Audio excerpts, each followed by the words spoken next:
Olá, meus amigos, um dia de muita paz para todos nós. Hoje, exatamente 28 de novembro de 2022, estamos nós reunidos para estudarmos a obra O que é o Espiritismo.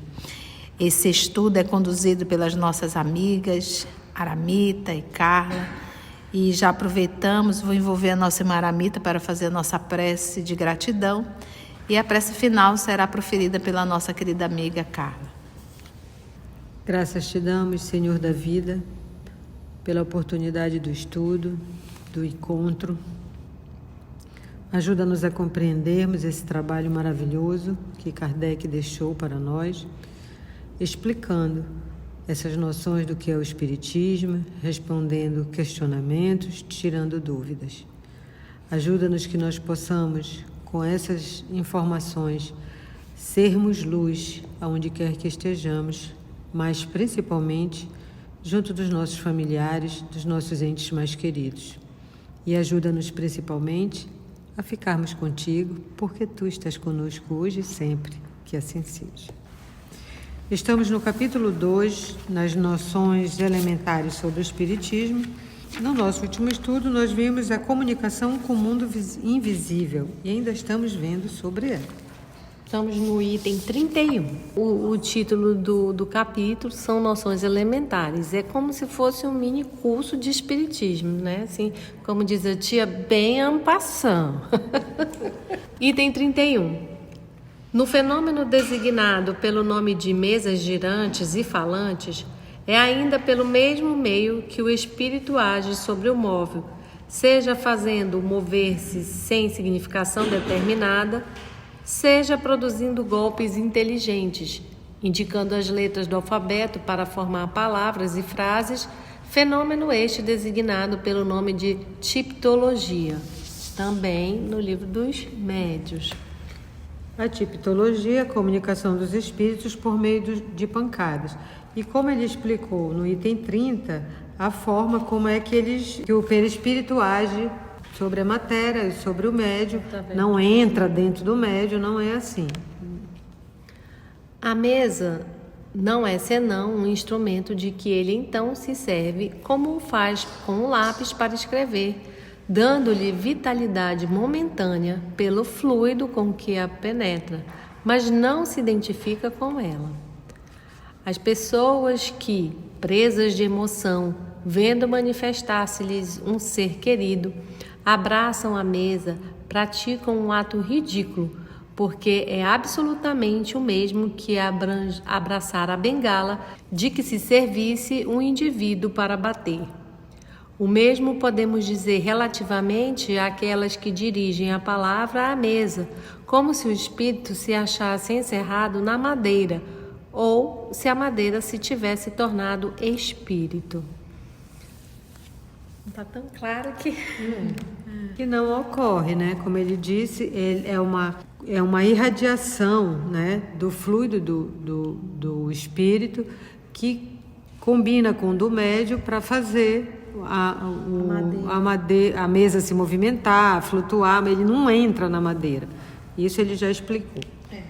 Agora, eu gosto sempre de lembrar, quando nós falamos de efeitos físicos, é necessário, livro dos médios, é necessário o espírito, a vontade, é necessário um médio de efeito físico e não é necessário a permissão desse médio, pode acontecer a revelia dele, e também não é necessário que ele esteja dentro da sala. Às vezes o médio está na proximidade, às vezes não tem nenhum médio dentro da sala, mas eles pegam esse fluido de algum médio que esteja ali na proximidade, próximo daquele ambiente. Agora, acima de tudo isso, todo fenômeno de efeito físico só ocorre se Deus permitir. Entendeste? Há uma permissão divina, porque para refletir. Espírito querendo jogar sandália e cadeira na cabeça de muita gente tem.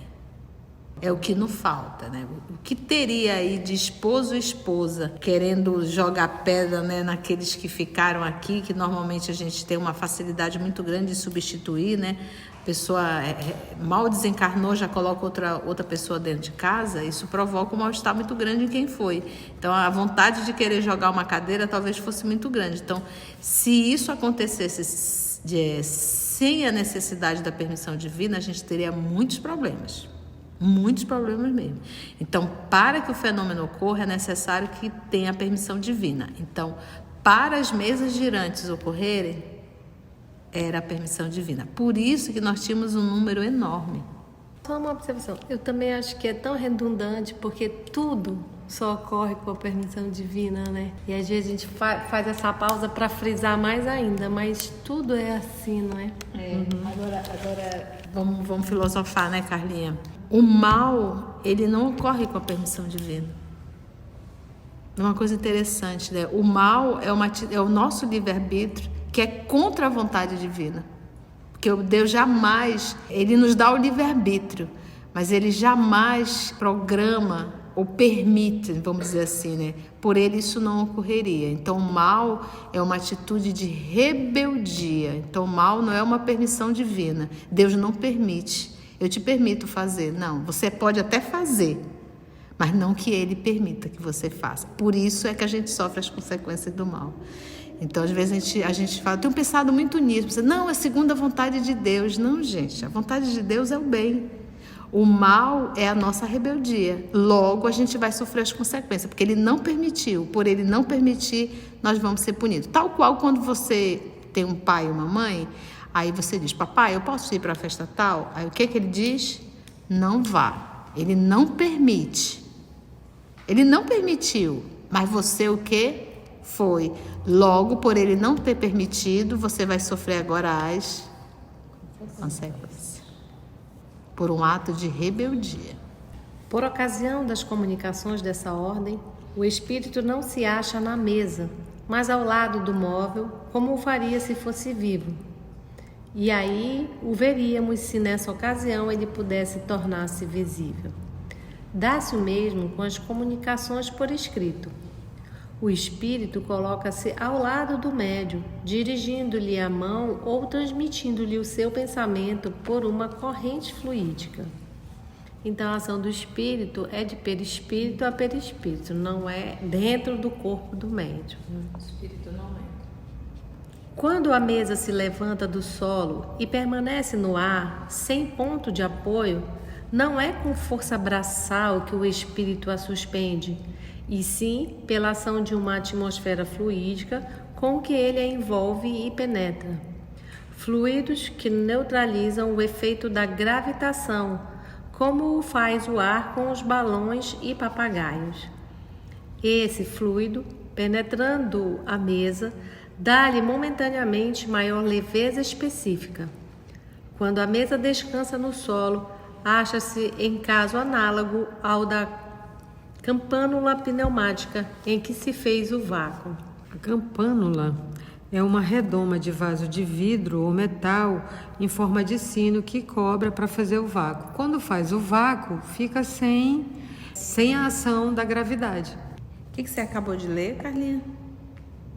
Que o que faz a mesa levantar não é um braço, não é uma força física, é um fluido que penetra na mesa e tira, vamos dizer assim, o peso específico dela. Como a Carla acabou de ler o texto, ela sabe explicar muito bem. Mas um espírito ignorante, se ele for evocado e ele movimenta a mesa, ele vai te responder que ele pega com o braço, né? Então, esse fenômeno desse fluido que envolve, o espírito, ele pensa, ele tem a vontade, e ele está atuando sobre o fluido, mas ele nem sempre sabe explicar o fenômeno, entendeu? Tal qual como nós, a gente acabou de tomar um lanche aqui. O nosso organismo aqui, o nosso sistema digestório, ele está funcionando, mas não são todas as pessoas que sabem explicar, mas ele está acontecendo. Então, quando você fala de fenômeno mediúnico, é do mesmo jeito. Dependendo para quem tu vais perguntar no mundo espiritual, eles podem te dar uma resposta totalmente errada, mas é aquilo que ele acredita. Ele diz, não, eu realmente pego com a mão, entendeste? Mas ele não se apercebe que, em verdade, é o quê? Quando ele pensa, a vontade dele atua sobre o fluido universal. Que isso se mistura com... E ele também tia, como é que ele tira do médium? Às vezes também o espírito nem sabe de onde está tirando. Entendeste? Nem sabe de onde está tirando. Na revista espírita tem aquele caso do espírito que vai contar como toca o piano e ele diz que é a vontade do dedo dele. E na verdade não é isso. São Luís explica que é porque ele não sabe como funciona. E assim como tem do mundo dos espíritos os que não sabem, ele falou aqui atrás também. Os encarnados que não sabem pensam que o espírito está dentro da mesa e abraça a mesa e pergunta para a mesa. Por isso a mesa falante, né? São simples comparações estas para mostrar a analogia dos efeitos e nunca uma absoluta semelhança das causas. Quando a mesa persegue alguém, não é o espírito que corre, porque ele pode ficar tranquilamente em seu lugar e somente lhe dar, por uma corrente fluídica, o impulso preciso para que ela se mova segundo a sua vontade. Esse perseguir não é que a mesa sai correndo na cidade, né? A pessoa andando é a mesa perseguindo, mas era o quê? Às vezes eles estavam em grande salão, ali aquele grande salão, e um grupo ali realizando o fenômeno. E às vezes tinha uma pessoa sentada em outro lugar, observando. A mesinha, aquelas mesas menores, né? Saía de lá e ela ia e ficava ao lado da pessoa. Isso é o que eles chamam de perseguir. Pensa a mesa se movimentar e ir até... Vamos dizer que a Mita esteja ali a 15 metros de distância de mim, a mesa sai daqui, vai e fica lá ao lado da Aramita. Isso é perseguir. Nas pancadas que se fazem ouvir na mesa, ou em outra parte qualquer, não é o espírito quem bate com a mão ou com algum objeto. Ele lança sobre o ponto de onde parte o ruído um jato de fluido que produz o efeito de um choque elétrico e modifica os sons, como se pode modificar os que são produzidos pelo ar. Só para dizer que tudo ele está falando que é uma ação fluídica do espírito sobre a matéria. Né? Que essa ação fluídica é o pensamento atuando sobre o fluido. O pensamento de quem? Do espírito, segundo a sua vontade. Exatamente. Assim, facilmente se compreende a possibilidade de o espírito erguer no ar uma pessoa, como levantar um móvel qualquer, transportar um objeto de um para outro lugar ou atirá-lo a qualquer parte. É uma só a lei que regula tais fenômenos. Se você não estudou, estou plagiando a tia, vai estudar o capítulo Os Fluidos na Gênese. Capítulo 14. 32. Pelo pouco que dissemos, pode-se ver que as manifestações espíritas de qualquer natureza nada têm de maravilhoso e sobrenatural. São fenômenos que se produzem em virtude da lei que rege as relações do mundo visível com o invisível. Lei tão natural quanto as da eletricidade, da gravitação e etc. O Espiritismo é a ciência que nos faz conhecer essa lei, como a mecânica nos ensina as do movimento, a ótica, as da luz e etc. Pertencendo à natureza, as manifestações espíritas se deram em todos os tempos. A lei que as dirige, uma vez conhecida, vem explicar-nos grande número de problemas julgados sem solução. Ela é a chave de uma multidão de fenômenos explorados e amplificados pela superstição. Antes, quando a gente não sabia o que era, não pode tal coisa, é milagre. Então, recapitulando, a gente já sabe que o espírito não entra nos objetos, no móveis, nem no médium. Ele não o bate com a mão para fazer os barulhos. Ele manipula o fluido e o fluido, junto com o médium, que precisa do espírito, do médium e, como bem frisou a tia, da permissão de Deus, uma tríade. E que precisa da vontade do espírito e do fluido do médium, para que tal fenômeno ocorra. E que a gente também já sabe que o médium nem precisa, às vezes ele nem sabe que é ele que está doando o fluido para que o fenômeno ocorra, então não precisa nem estar na mesma sala, pode estar na proximidade de onde ocorre o fenômeno. E é até aquilo que a gente pensa assim, né, Aramita? Se nós falamos que só acontece com a permissão divina, ele permite que haja o fenômeno físico, então assim, se eu estou vivendo um processo desse, é com a permissão de Deus. E a permissão divina, nesse caso, ele tem um propósito muito grande, entendeu? Então, se você... E olha, gente, você vê casos de obsessão, mas de efeitos físicos nessa situação não é comum. Pode prestar atenção que não é comum. Então já sabe, se ocorrer, pergunta, o que é que Deus quer que eu veja? Exatamente. Ou faça ou saiba. 33. Afastado do prisma maravilhoso, nada mais apresentam esses fatos que repugnem a razão, pois que assim passam a ocupar o seu lugar no meio dos outros fenômenos naturais. Nos tempos de ignorância, eram reputados sobrenaturais todos os efeitos cuja causa não se conhecia. As descobertas da ciência, porém, sucessivamente foram restringindo o círculo do maravilhoso que o conhecimento da nova lei veio aniquilar. Aqueles, pois, que acusam o Espiritismo de ressuscitar o maravilhoso, provam só por isso que falam do que não conhecem. 34. As manifestações dos espíritos são de duas naturezas: efeitos físicos e comunicações inteligentes. Os primeiros são os fenômenos materiais ostensivos, tais como os movimentos, ruídos, transportes de objetos e etc. Os outros consistem na troca regular de pensamentos por meio de sinais, da palavra e principalmente da escrita. Como a tia bem falou, os efeitos físicos ostensivos não são tão comuns agora. Mas na década do século XIX, na década 50, 1850, 57, 54, por aí, eles começaram a ser produzidos para chamar a atenção para o fenômeno. Aí o Kardec foi estudar e aí, como ele falou, tirou essa coisa de sobrenatural, de ser do maravilhoso e explicou qual era a lei que fazia isso funcionar, que a gente já acabou de ver. E outra coisa que tinha muito, ele fala, era por meio de sinais, palavras e principalmente da escrita. Naquele tempo era escrita porque não tinha gravador, não tinha como gravar as comunicações. Hoje a maioria das comunicações é de psicofonia, porque já tem gravador. Falou dos gravadores, né? Até porque nós temos que entender uma certa diferença. Na chegada do Espiritismo no nosso planeta, a terceira revelação, a chegada da terceira revelação viria e veio um número de informações muito grande. Isso precisava ficar registrado, né? O que hoje nós fazemos na instituição espírita,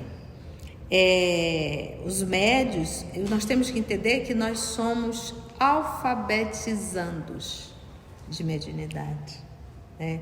Então, eu acho que um dia que a gente enfiar isso na cabeça, a gente vai começar a ter um pouco mais de humildade, não querermos nos arvorarmos a ser um Chico Xavier, não é verdade? E entender que nós somos aprendizes de mediunidade. Então, nós ainda temos aí alguns séculos pela frente, mas muitos séculos, para a gente adquirir essa maturidade quando se fala de mediunidade, não é verdade? Então, somos principiantes de mediunidade, somos estudantes, alfabetizando-os mesmo ainda. Nós estamos tateando. Como atuar, treino. A ação dos espíritos na mente, você conseguir, porque o exercício da faculdade mediúnica de forma séria, de forma autêntica, você estudando, disciplina, você começa a saber distinguir o que é teu e o que é dos espíritos. Gente, isso é um avanço no nosso processo de vivência, de convivência. Por quê? Porque no dia a dia a gente recebe muitas influências, mas a gente não consegue identificar. E na condição de um médium, você começa a ficar mais atento. Ops, isso não é meu. Porque você já está se adaptando. Então, o exercício da faculdade mediúnica, ele é de fundamental importância para a nossa relação em sociedade, entendeste? Você de repente está dentro da empresa, você está tão adaptada já a perceber aquilo que não é seu, que você de repente, opa, esse pensamento não é meu. Entendeste? Em qualquer situação, de repente vem uma vontade de chorar, uma coisa, você não, isso aqui não é meu. Entendeste? Então você começa a distinguir. Então é muito bom o estudo e a prática mediúnica, não é verdade? Como a gente está totalmente desligado, né? A gente está muito no material. A gente entra, recebe uma influência e já vai dando, vai dando passagem, já vai falando. Então a gente é muito mesmo desligado. É o beabá ainda, né? 35. As comunicações que recebemos dos espíritos podem ser boas ou más, justas ou falsas, profundas ou frívolas, consoante a natureza dos que se manifestam. Os que dão provas de sabedoria e erudição são espíritos adiantados no caminho do progresso. Os que se mostram ignorantes e maus são os ainda atrasados, mas que com o tempo hão de progredir. Então, para saber as comunicações, qual é a coisa mais importante? Saber a natureza do espírito que se manifesta. Frivolidade, coisas falsas, maldades, malevolência, já sabe que é um espírito inferior. E os outros são de espíritos superiores ou espíritos bons. Mas ele diz que os espíritos ignorantes têm uma coisa, e são ainda atrasados, mas com o tempo hão de progredir. É o final de todos nós, né? O progresso constante e sempre. Agora, por exemplo, a gente vê, eu gosto muito dessa parte, porque a gente vê assim, você pega um professor Allan Kardec, professor Denisard, que fazia as evocações, que conversava com os espíritos. O homem era físico, químico, astrônomo, ele dava aula de tudo isso. Literatura, gramática, matemática e anatomia. Então você vê que era um homem extremamente culto. Então, quando ele fazia as evocações, ele conversava com os espíritos, ele tinha como identificar, entendeste? Ele tinha como identificar porque ele tinha parâmetros para isso. Então, muitas das vezes nós nos arvoramos ao trabalho mediúnico, a conversar com os espíritos, e nem estudamos a codificação. Então, já não tenho lá uma cultura muito boa e nem conheço a codificação, tudo que o espírito falar para mim é regra. Entende? Então aqui, olha, parece algo assim tão pueril isso aqui que ele está falando, mas não, ele está dizendo aqui, olha, espírito não sabe tudo não. Mas quando a gente vai para a prática mediúnica, tudo que o espírito fala para nós é lei. Entendeste? É um erro. De repente o espírito olha e diz assim, olha, a sua família vai passar por isso. Você tem certeza que o que ele está falando é verdade. Mas se você tivesse estudado um pouquinho na codificação, você sabe que os espíritos não vêm para estar tocando terror. Entendeste? Então, é de fundamental importância. Espíritos têm graus e eles não sabem tudo. Isso também está lá no livro dos médios, que já está no canal, sobre o teor, como identificar, que tipo de espírito é. Mas para isso, você só pode enxergar o que você já conhece. Se você não conhece, vai ser enganado.